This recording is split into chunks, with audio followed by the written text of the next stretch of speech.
Chef,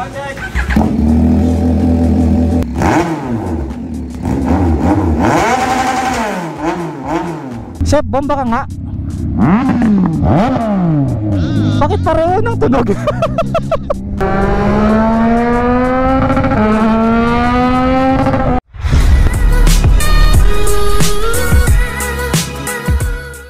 Alright, this is it. Magpapalit na tayo ng tambucho para sa ating bagong XSR 900. Dadalhin natin siya ngayon sa BMAX Racing Taytay Rizal. At ang oras ngayon ay... Hindi pala nakaset yung oras. Sa cellphone ko na lang. Ang oras is 6:36 AM. At nung sabi nila is kayang tapusin maghapon. So kailangan kong pumunta doon ng alas 8. And base sa Google Map, 1.5 hour ang biyahe from here hanggang Taytay Rizal. Cold start. Wala yung mga tropa natin dito sa refill. Iba yung mga nagkakarga. May almusal sila o tinapay o. Sarap kumain dyan. Mas feel ko pang kumain sa mga ganun eh. Siguro dahil nasanay ako noon nung nagtatrabaho ko sa mga company, especially nung sa SM department store ako nagtatrabaho. Dahil maaga pa nag-meeting pa yung mga security guards. May sticker na naman ito. Nagmo-moist yung lens ko. Hindi ako sanay na maalis ng maaga. Okay, sound check ng stock.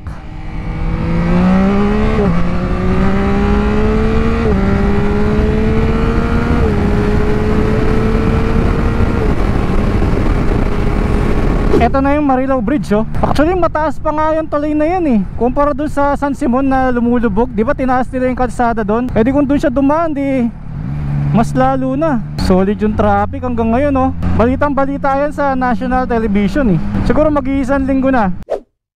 Grabe dito sa Manila, buhay na buhay yung mga tindahan. So naglagay ako ng quad lock cellphone mount dito. So itong kinagandahan sa XSR, nakalabas yung manibela niya no. So ang dami mong pwedeng ilagay yung camera dito. Tapos itong quad lock nga. Tapos ang kinagandahan sa quad lock, pwedeng nakatayo, 'di ba? So para hindi magulong tignan, isa-side ko siyang ganyan oh. Diba? So may 1 hour pang biyahe, grabe. Madali-layo pa pala. Hindi ko suot yung Astral helmet natin. Ngayon ay naka Geely Celeste carbon helmet tayo ngayon. Kaya hindi ako nag-Astral helmet kasi yung chin curtain ng helmet na yon is maiksi. So ang nangyayari pag medyo mabilis yung takbo ko, pupasok yung hangin sa loob ng helmet, natutuyuan yung mata ko. Uling beses na natin maririnig yung stock type. Eto na yung BMAX Racing Taytay Rizal. Tayo na't magpapalit ng tambucho. Buti may salamin yung pintuan nila pag salamin tayo. Alright. Eto na yung working area. Ang dami nakapilang motor oh. Okay, welcome back sa BMAX. May mga salamin talaga yung mga pintuan nila eh. Angas ng XSR. Ganda naman pala yung forma ko eh. Tas yan oh, classic na classic. Ganda ng kulay ng XSR na to eh no? Aga nilang nag-start ng trabaho dito. Palibasa dito sila natutulog yung mga welder nila. Tambucho ma'am, full system po. Ba't nandito kasi? Damo sir. Sabi niya 8 AM eh. Ayaw ka ata maaga sir. Hindi yata sanay ng maaga ako.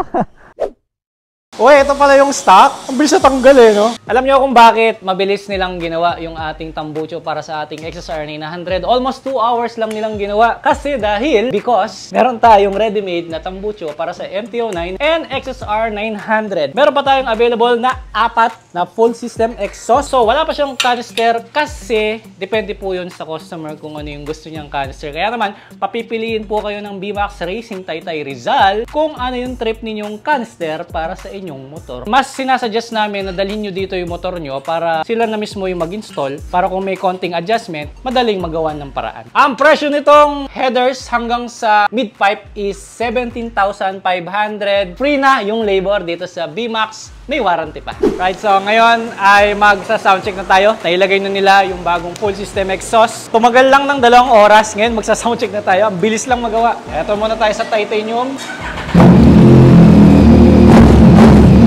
Ano pangalan nito, sir? GL. GL? Parang medyo magkakahawig lang, eh, no? Yan. Gamaw ko sa dibdib. Tapos ito naman, mukhang bullet. Okay, try natin. Medyo matalim yung boses niya. Feeling ko ito yung bagay para sa underbelly kasi maliit lang siya. Ito yung V45 na design. So, yun. Try natin. Di ba? Ang liit lang. Nakatago. Tsaka super cute lang siya. Okay, sound check. Ang ingay. Pwede na. Pwede na. Bukod sa cute na lang siya, maganda rin naman yung tunog. So, ito na lang. At ito na nga ang ating bagong tambucho gawa sa B-Max Racing Taytay Rizal. As you can see, nakatago siya kasi sa underbelly siya Minimalist lang, napaka-cute niya. From headers natin, diretso yan. Wala na siyang catalytic, wala na siyang resonator. Diretso siya mid-pipe, tapos hanggang dito sa ating canister. Dito sa ginawa nila, pinutol pa rin nila, no? So meron siyang connection dito. If ever man na gusto mong magpalit ng canister ulit, hindi mo na buong papalitan yan. So, ito lang yung hihilahin mo. Then, magpapa-retrofit ka na lang ulit ng mid-pipe para mag-mount siya sa canister. Pero ako, hindi naman ako magpapalit. Okay na to. Lalo na may tatak na B-Max Racing. Ano pa nga bang hinihintay natin? Kung hindi, magsa-soundcheck na tayo. Alright? So, soundcheck tayo. Yung mic lang ng iPhone yung gagamitin natin. Okay, soundcheck!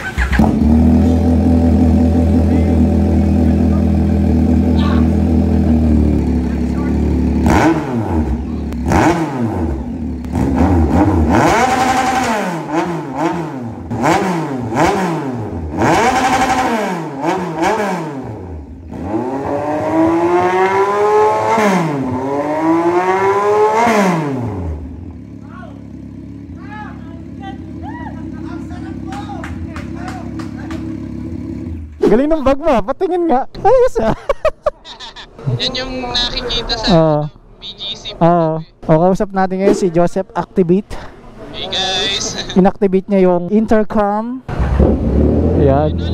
Grabe, no? Grabe yung tunog. Sige. Ayun, no? Classic. Gawang B-Max din pa yung tambucho mo, no? Ito po. Thank you po. So, di ko na ilalagay yung cellphone ko sa manibela kasi ikaw na yung nag-waste, di ba? Bye-bye!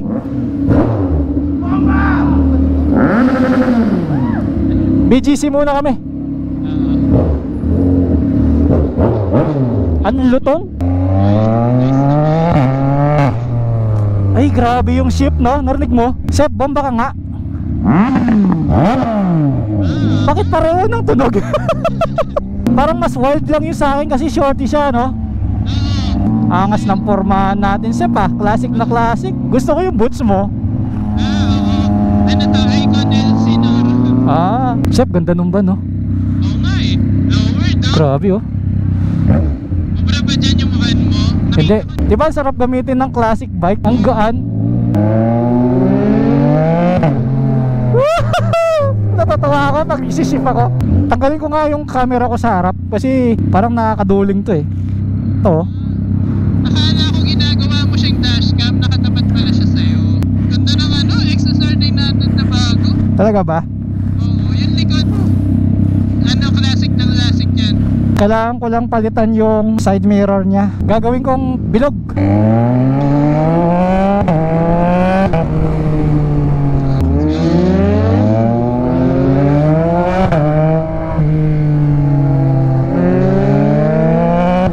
Ay, ganda. Dito, ano, pakiramdaman tayo dito. Bakit? Walang traffic. Pakiramdaman sa pagtawid. Walang enforcer kasi. Oo.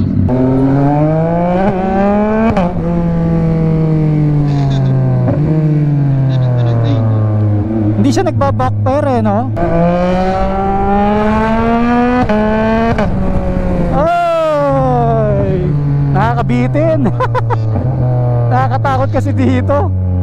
Ang daming kanto.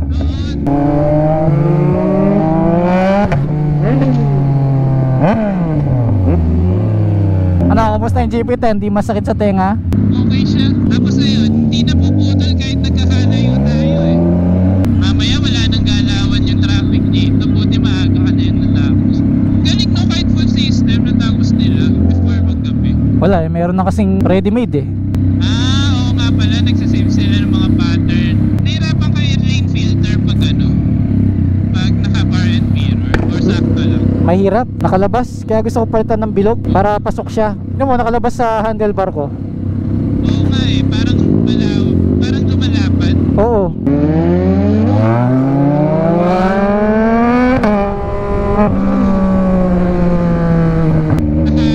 Quick shifter na. Quick shifter, auto blip. Compare dun sa dating XSR. May auto blip rin? Oo, parang nagulat ka. Shifter lang. Hindi. Kumpara dun sa dating XSR, mas sulit to. Kaya buti hindi ako nagmadali noon. Kumuha ka pa dati? Kukuha dapat ako. Yun ang dahilan ka binibenta yung ZH2. Buti nakapag-hintay ka. Kaya nga. Hindi nabenta. Kaya nga. Munti ko nang iswap ka mo.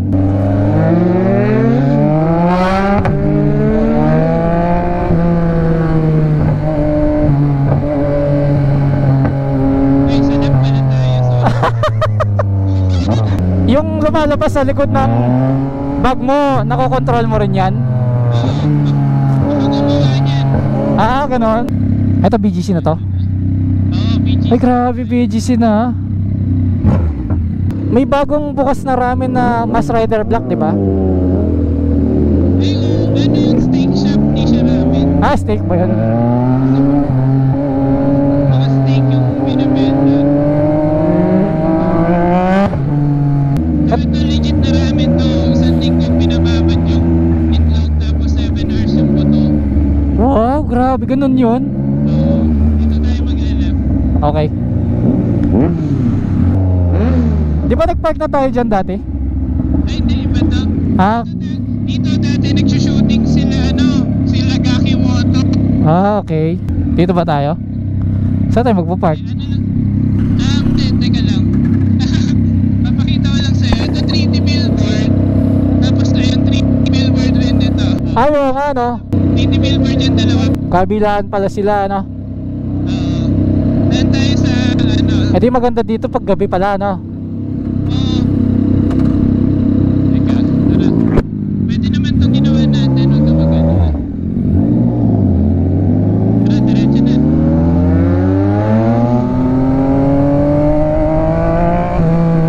Dito yung Ito yung 7 Neo. dyan pwede rin mag-stop. Kasi yung parking nito hindi ko alam. Dito naman sa street na to, Oh, may mga meet up dito ng mga big bike, pati ng mga sports. okay. Yung mga sports bike, saan sila tumatambay? Dito ba? Oo, dito. So sinasara nila yung street na to? Ito. Ay, ito na yung parking. Ay, hindi. Magpapapogi lang tayo dito. Ano po? Pwede pala yung motor dito? Oo, paparinig natin sa kanila yung VMAX exhaust. Wag naman, wag ganun. Behave lang. Hindi naman tayo bumomba eh. Kasi yung mga guard dito gusto nila. Pero hindi ko pinagbibigyan pag gusto nila ng bomba. Bakit? Nakakaya. Nakakaya. Sa bagay. Nilulugar din dapat yan, no? Ikot tayo.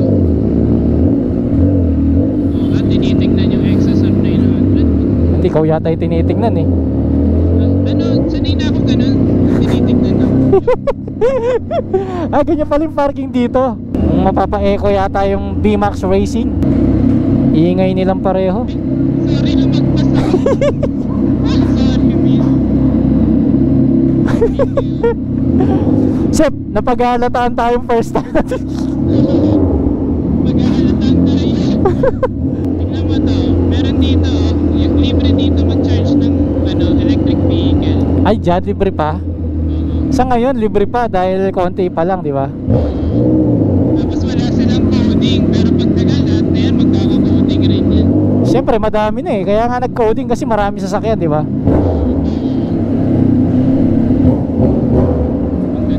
ganda sa loob ng Lutong, no?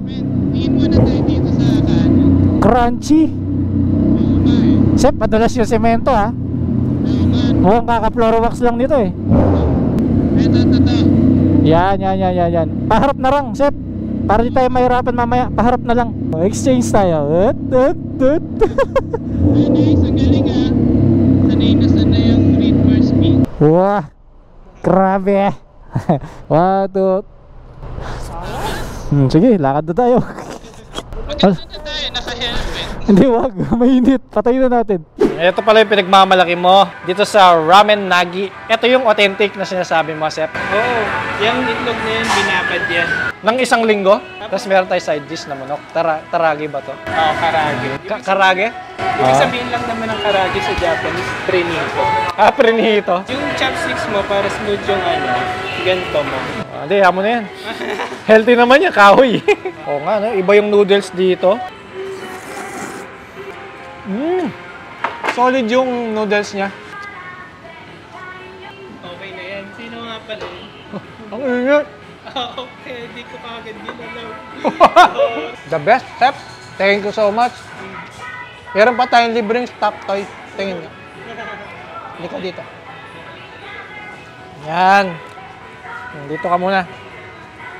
Siya yung nagluto nito. Ay, ikaw nagluto? Ilang oras mo niluto? Sino ba sa'yo yung regular? 0. Yan, tama yan. Thank you po.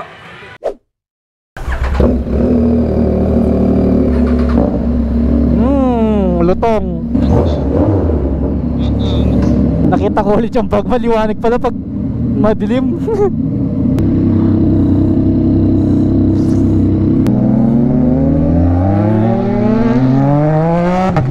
Tignan mo yung BYD na to. Bakit green yung plate niya? Alam ko pag mga electric, Green? pag green exempted sa coding. Ah, kaya green yan. Iyon. Lupit mo. Sabay na upload doon. Yung nagja-jogging, in-upload yung cellphone mo.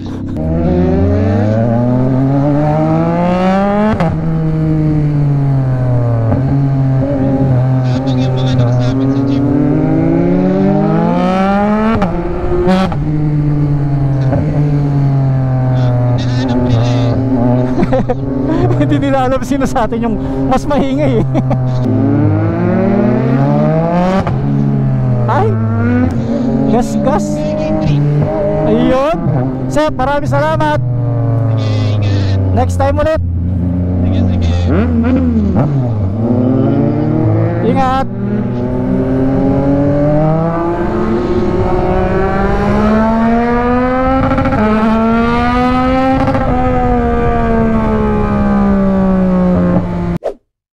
Naku po!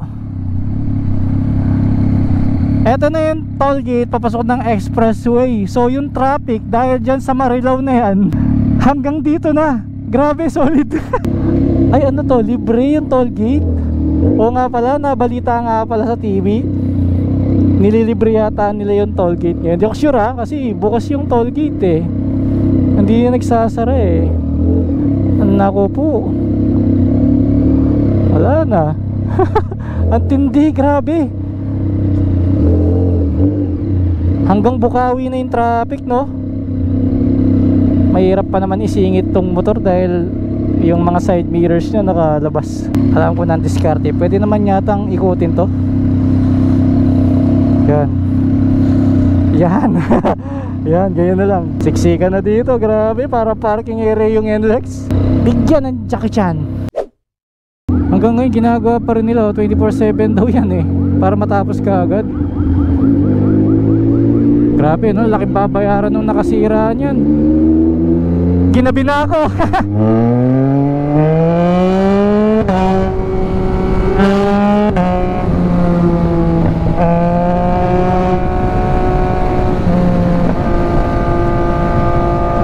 Sound check, sound check.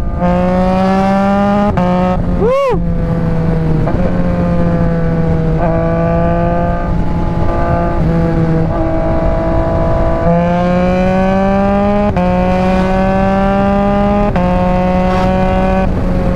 Ganda ng tunog.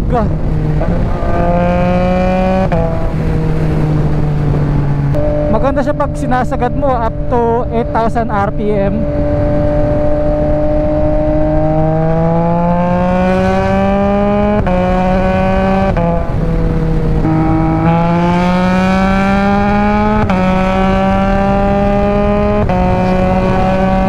Ay grabe, di ba? Ang dilim na. Ang aga ko nakaalis sa Maynila, ginabi ako. Di ako makapaniwala.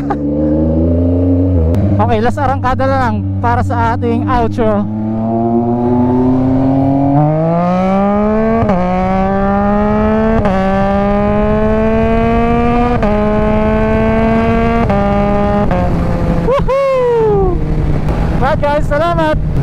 comment nga pala kung ano yung masasabi nyo sa tambucho natin, kung goods ba about sa itsura and sa tunog. Alright, see you next vlog with for speed. Siyempre may rev tayo dyan.